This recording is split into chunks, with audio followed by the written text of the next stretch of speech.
Saludos, esta es otra entrega de nuestro programa Armonía de la Fe y la Razón. Hoy vamos a dilucidar el tema matrimonio, poligamia y misoginia. ¿Por qué ligamos estos tres elementos o conceptos en un solo tema?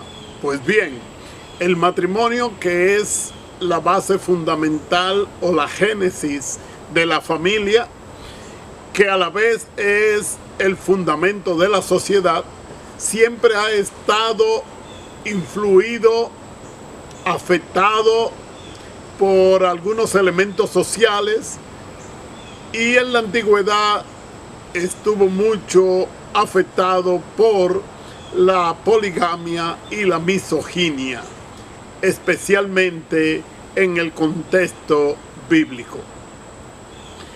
El matrimonio sería el elemento más relevante en la sociedad, pero a la vez es el elemento más amenazado. Si la poligamia, la misoginia, el machismo, como querramos llamarle, el machismo es el elemento donde el hombre con sentido de fuerza abusiva, de control dictatorial, se hacía amo y señor del matrimonio y de la familia. Se expresaba mucho en misoginia, o sea, en el odio o el maltrato a la mujer. Hoy en día, cuando se combate tanto oficialmente como moral y académicamente el machismo, se cierne la amenaza de otro elemento que no trataremos en esta entrega, que es el feminismo. El feminismo es tan peligroso como el machismo. Alguien diría, el machismo destruyó casi por completo la familia, y lo que queda lo está destruyendo el feminismo. ¿Cuándo sería posible que el hombre y la mujer puedan convivir con sentido de igualdad, sin abuso, sin control, sin mala fe, solo unido por el amor para formar una familia que se rija por este sentimiento puro? Pues bien, vamos en materia. ¿Qué es el matrimonio? Matrimonio viene de la palabra matri, que es madre, del latín madre. Por lo tanto, dicho sea de paso, nos sorprende mucho las pretensiones de los ideologistas de género para defender el matrimonio homosexual o el matrimonio líbico, puesto que dos hombres o dos mujeres nunca podrán formar un matrimonio, porque la base de un matrimonio es que emerja una madre, y emergiendo una madre, que es la que se fecunda, que es la que puede dar vida, nace una familia. A la unión legal del hombre y la mujer en la antigua Roma se le llamaba connubio matrimonial. El connubio matrimonial es esa unión legal estatal, que muchas veces es religiosa, para conformar una familia. Por lo tanto, los que los homosexuales o las lesbianas podrían tener es un connubio homosexual, nunca un matrimonio. Pues bien, el matrimonio desde los tiempos antiguos fue visto como una acción directa que iniciaba el hombre. En el mundo bíblico, el hombre era el único que podía iniciar esa relación. Todavía, aún en los países desarrollados, nos queda algo de esa costumbre, y las mayorías de las mujeres no se atreven nunca a iniciar una pretensión de matrimonio. No son las mujeres las que ofrecen un compromiso. En países como los Estados Unidos, que se estila hacer una declaración o petición de matrimonio de rodillas con un anillo, siempre se espera que lo haga el hombre. Eso viene desde tiempo antiquísimo, donde el hombre era el único que podía pedir una mujer en matrimonio, y era el padre, el hermano o un varón de autoridad en la familia de la mujer que la entregaba en matrimonio. O sea, las mujeres no decidían. Sin embargo, esto no tenía por qué ser objeto de misoginia. La misoginia nace cuando a las mujeres se le niega todo el derecho, como las herencias, como los mismos derechos que tenía el hombre de tener múltiples parejas, que es donde cae el elemento poligamia. A la mujer se le negaban todos los derechos que el hombre sí tenía. Por ejemplo, es demostrable que el cacareado adulterio bíblico que las iglesias quisieran aplicar a cualquier acción fuera del matrimonio era solo un asunto misógino, puesto que un hombre solo podía adulterar cuando se acostaba con la mujer de otro hombre. Pero mientras se estuviese acostando con mujeres que fueran solteras o viudas, no estaba en adulterio, no importando con cuántas mujeres se casaran. Hoy en día, los religiosos, los teólogos tratan de justificar, enmendar a Dios. Tienen un Dios tan débil que hay que estarlo remendando y justificando, y quieren decir que Dios aceptaba esas condiciones, esas uniones polígamas, porque el hombre era de duro corazón. Entonces ellos tienen un Dios a quien el hombre puede torcerle el brazo. Ellos tienen un Dios a quien la dureza del corazón del hombre lo hace variar de carácter. O sea, que lo que fue bueno en la antigüedad ahora no es bueno. Y yo me pregunto, ¿es acaso el hombre moderno menos duro de corazón que el hombre antiguo? La pregunta que le quede a ustedes para meditar. En los casos de poligamia bíblico fueron vastos, y el primer polígamo bíblico nos aparece en el mismo libro de Génesis. Se llamaba Lamec, y tan pronto como en el capítulo 4, en el verso 23, encontramos que Lamec escogió dos mujeres, a Ada y a Zila. Él también dijo algunas expresiones de violencia, pero ahora nos atañe como el primer polígamo de que tengamos noticia. No quiero decir el primero que existió. Sabrá Dios si el mismo Adán, si es que existió un Adán con el concepto que nosotros tenemos, era polígamo o no. Abraham, el patriarca por excelencia del pueblo judío, puesto que antes de Abraham no se puede hablar de patriarca del pueblo judío o del pueblo hebreo. Abraham es el hebreo. Abraham el hebreo, lo que quiere decir Abraham el de aquel lado del río. ¿Por qué? Porque Abraham ahora vivía en Mesopotamia y venía de aquel lado del Éufrates. Por eso se le llamó, los cananeos le llamaron Abraham el hebreo, y de ahí el nombre del pueblo hebreo, que se consideran hijos de Abraham. Este Abraham tenía una relación matrimonial un poco extraña para hoy en día, puesto que según el Génesis, él estaba casado con su hermana.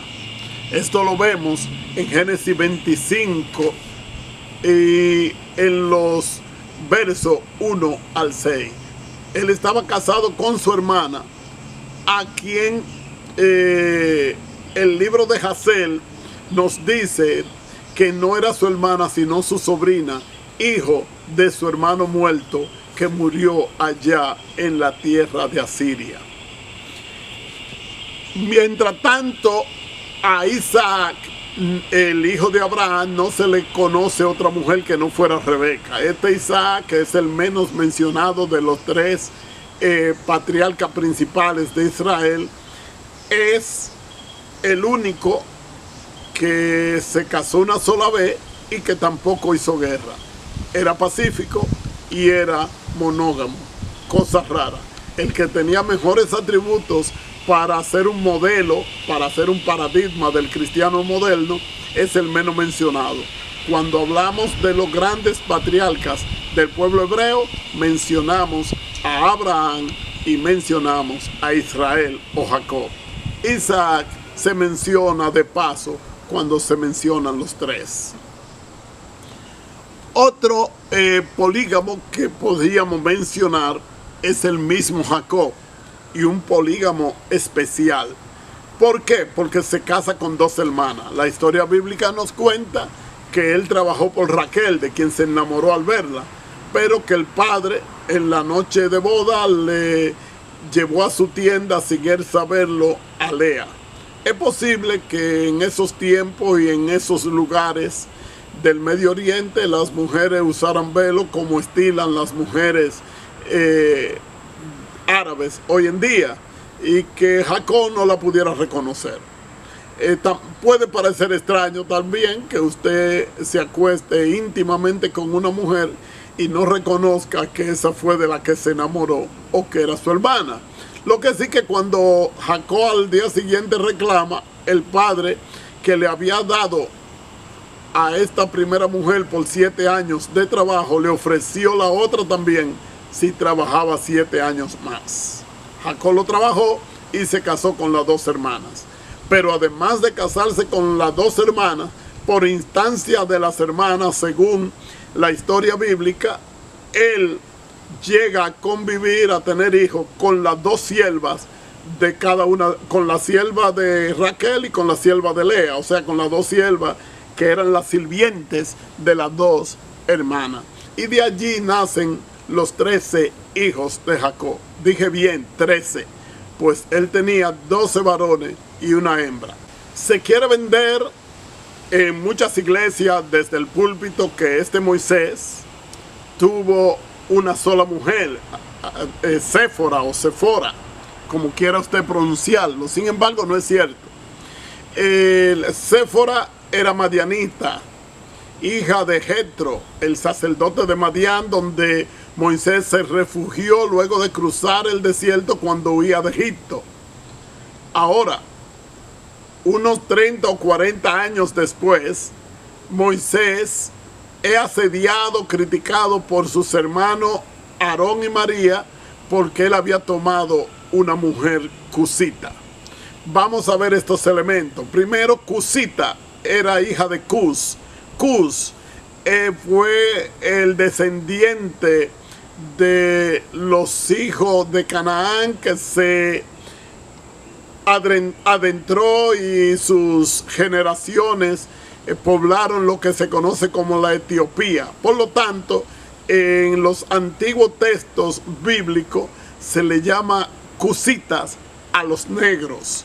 Moisés había tomado una esposa negra y por eso era la crítica. No tiene sentido que se quiera decir que Aarón y María estaban criticando duramente a Moisés porque él había tomado una mujer 30 o 40 años antes con las cuales tenía 2 hijos. No, ahora Moisés tomó otra mujer que no era madianita, sino cusita. Este Moisés que escribe todas las leyes relativas al antiguo matrimonio, divorcio, adulterio y hasta poligamia, tuvo 2 mujeres. Así que cuando las iglesias establecen que cuando un hombre tiene 2 mujeres está en adulterio, no lo hacen de acuerdo a los anales bíblicos, lo hacen de acuerdo a su propia interpretación o a su propia teología. Noten que no tratamos de decir que tener más de una mujer es bueno. Yo tengo una, con una me basta y a veces me sobra. Sin embargo, deben notar que cuando algo se prohíbe, debe tener una fuente, una autoridad que lo prohíba. Y al parecer Dios nunca lo prohibió. Y esto lo vamos a ver en los siguientes comentarios que encontramos. Por ejemplo, Salomón, el sabio, yo no sé cómo pudo ser tan sabio y tener 1000 mujeres. Tenía 700 mujeres y 300 concubinas. Eso lo encontramos en Primera de Reyes 11:3. Es difícil usted poder luchar con una mujer cuando ella dice que tiene la razón. Yo no sé cómo Salomón podría luchar con 1000. David, el amado de Dios, el escogido, el que tuvo el privilegio bíblico de ser acreditado por Dios, con que solo pecó en el caso de Uría Eteo, tuvo 6 hijos en Hebrón, donde duró 7 años siendo rey antes de mudarse a Jerusalén. Y los 6 hijos son de 6 mujeres distintas. Luego, cuando llega a Jerusalén, la Biblia nos dice que tuvo más hijos con más mujeres, y sin contar los hijos de las concubinas. Esto lo podemos ver en Primera de Crónicas 3, 1 al 9. Como le decía hace un momento, Dios llega a reglamentar inclusive la poligamia. ¿Cuándo? Lo reglamenta para la protección de una mujer sierva, una mujer que no era libre, pero que su señor se enamorara de ella o se la diera a su hijo por mujer. Hoy estamos al aire libre, tenemos que escuchar los aviones, el aeropuerto está próximo, así que lo vamos a disfrutar juntamente con los comentarios. Dice Deuteronomio que no se le puede dar la herencia de un primogénito, del primer hijo, al hijo de la mujer amada, si el primogénito en realidad era hijo de la mujer no querida o aborrecida. O sea, si un hombre tenía 2 mujeres, una más querida que otra, él no podía establecer que la herencia doble, que era la herencia del mayor hijo, se le diera al hijo de la amada. Vemos que Jacob le quitó la herencia a Rubén, porque Rubén durmió con una de las concubinas de Jacob, y Jacob en su dolor le quitó la primogenitura a Rubén, pero no se la dio al segundo hijo, que era Judá. Jacob se la dio a José, el amado. Ahí vemos un fallo de Jacob. Esto se reglamenta en Deuteronomio 21, 15 al 17. La herencia debe ser para el hijo que en realidad es el primogénito. Si un hombre tiene 2 mujeres, no puede favorecer a los hijos de la amada. O sea, está diciendo la Biblia que Dios llega a aceptar que un hombre pueda tener 2 mujeres. Lo único es que tiene que ser justo. Pero el caso más claro lo vemos en la protección de una sierva en el libro de Éxodo, en el capítulo 21 y en el verso 10. Se dice que si un hombre toma una sierva o la toma para su hijo, que si toma otra esposa no le va a disminuir ni su ropa, ni su alimento, ni su deber conyugal. O sea, usted está tomando otra mujer es porque puede mantener 2. Usted es suficientemente potente en la cama y puede dormir con 2. Si usted dormía 2 noches con la que tenía, ahora no puede decir que una. No. Usted va a tener que seguir durmiendo 2 noches con la mujer que tenía, y la que tiene nueva es asunto suyo. O sea, que Dios acepta la poligamia como un hecho y no la condena. Muchos dicen, no, Dios la aceptó, pero Él nunca él nunca la bendijo, eso fue contra su voluntad. Bueno, la voluntad de Dios nunca se manifiesta aquí. Y si Dios llega a negociar con el hombre y por la dureza de su corazón le acepta esto, entonces nosotros podríamos seguir rebelándonos para que Dios nos acepte cosas. Vemos como el mismo San Pablo llega a decir, tanto en la carta a Tito como a Timoteo, que, y vamos a buscarlo en primera de Timoteo 3:12 y en Tito 1:6, que los dirigentes debían ser maridos de una sola mujer. Pero si eran los dirigentes que se iban a escoger de entre la membresía de la iglesia, ¿por qué la aclaración? Esto es claro y lógico, que de los miembros de la iglesia era común que tuvieran más de una mujer. Que eran hombres del Medio Oriente, y en el Medio Oriente es muy común la poligamia. Los árabes todavía la tienen y la defienden.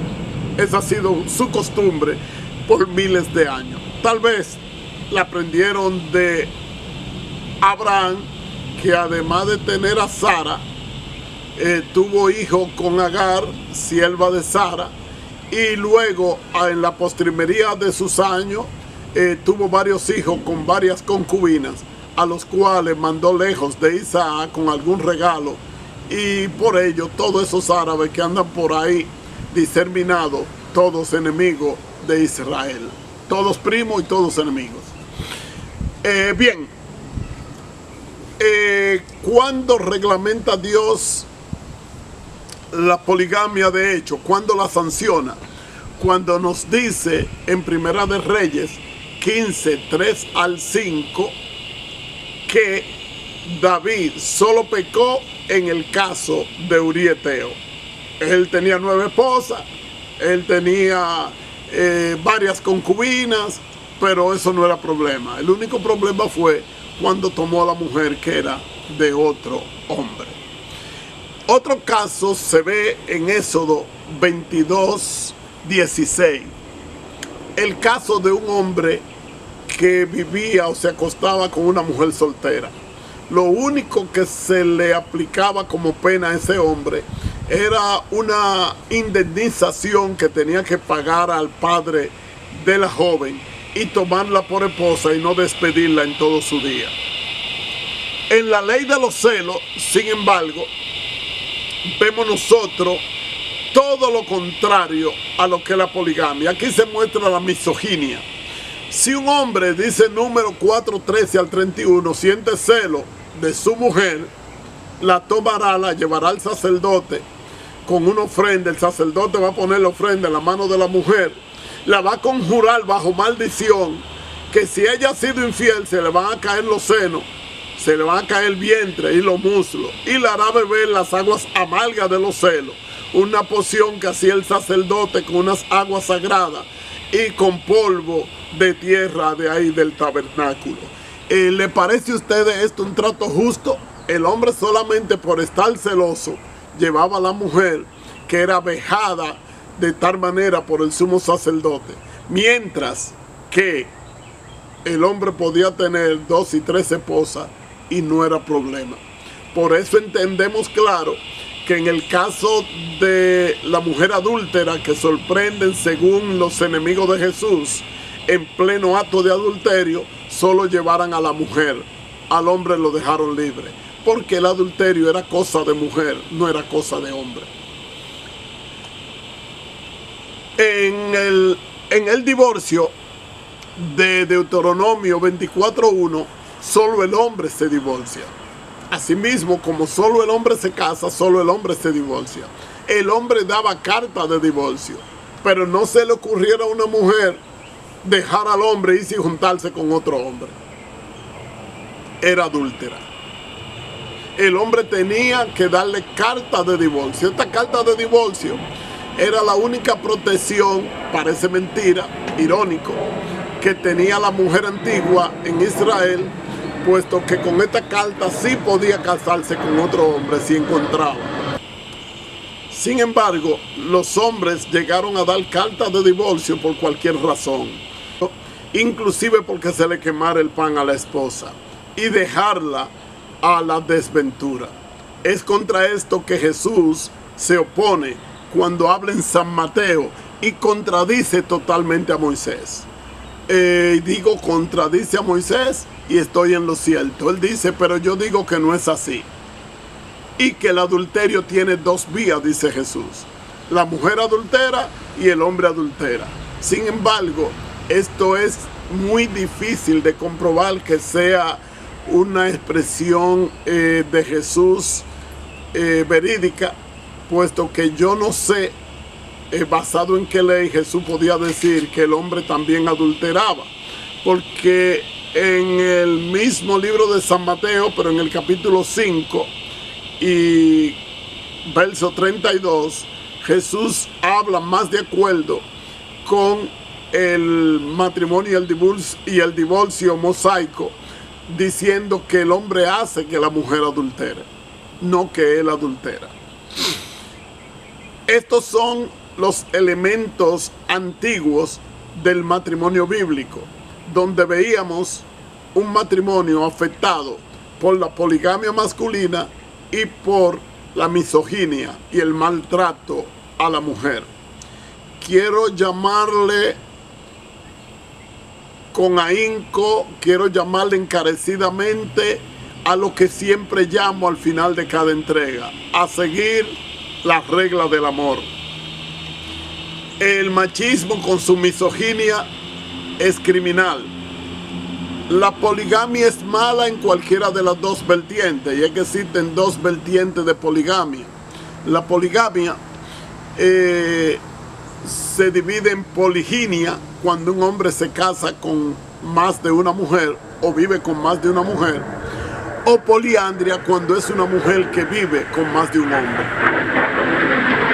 Ambas cosas no son sensatas, a menos que el hombre y la mujer se casen con ese acuerdo. Yo prefiero el matrimonio de uno para uno, como Jesús diría. Cuando Dios lo creó, creó un hombre y a una mujer. Varón y hembra lo creó, no creó varones y hembras. Sin embargo, le decía que el maltrato hacia la mujer en medio de con la poligamia, poliginia, o sea, la que ejercía el hombre, y por medio de la misoginia, el maltrato a la mujer. Nótense que nunca se vio en la Biblia el intento de apedrear a un hombre, siempre fue a una mujer. Ustedes pueden ver la historia de Judas y la nuera con la que él durmió, porque la nuera se disfrazó de prostituta. Iban a apedrear a la nuera, pero cuando ella demostró que fue con él que se acostó, ahí mismo terminó todo y no apedrearon a ninguno, porque el adulterio tenía que ser un asunto de mujer. Lo llamo, le decía, a la ley del amor. Cásense bajo la ley del amor, aún en estos tiempos tan difíciles de engaño, de intereses, de desconfianza. Lo único que puede salvar al matrimonio es la ley del amor. Si no hay amor, no hay nada. El matrimonio debe ser ese fundamento. El matrimonio debe ser la unión mediante el amor de un hombre y una mujer, que vaya más allá de la unión física o sexual, marital, que vaya a la unión espiritual, que vaya a la unión emocional. El amor debe ser lo que construya una sociedad más digna y más justa. No lo hará la homosexualidad, no lo hará el machismo, no lo hará el feminismo, no lo harán las reglas. Solo el amor puede construir un futuro donde hombres y mujeres sean mirados de la misma forma y con el mismo valor. Que Dios le bendiga.